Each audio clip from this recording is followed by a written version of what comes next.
Hello stunning fan, Michele here. We're glad you stopped by.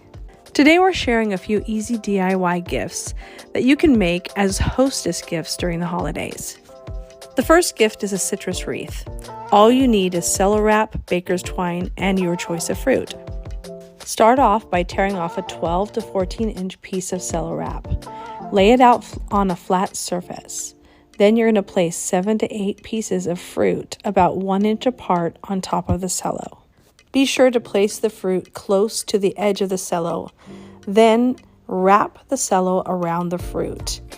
After that's done, tie the baker's twine between each piece of fruit to secure each section, and then finish by tying the two ends together. The next easy gift is caramel apple cider kits. Who doesn't love a nice warm cup of apple cider when the weather turns chilly? Just purchase some already made spiced apple cider pouches. Place one in each cello food safe bag, add a few caramels and a stir stick, and style a cute label, and you have a great gift for your host. Okay, gift idea 3. Peppermint hot chocolate kits. This one pairs really good with the caramel apple cider kits.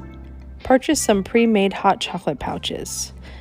Place each one in a clear cello food safe bag along with 2 Starlight mints and a smaller bag filled with marshmallows and chocolate chips. Style a cute label and make a few of them up, and you have another cute holiday hostess gift. Okay, gift idea number 4. Make up some DIY holiday potpourri to be simmered on the stovetop. We use some fresh pine branches, some cinnamon sticks, and dried oranges. You could add cloves also if you like. Simply arrange them neatly in a few cello bags, style cute labels, and you have another easy hostess gift idea. We hope these ideas inspire you to share a little holiday cheer this season.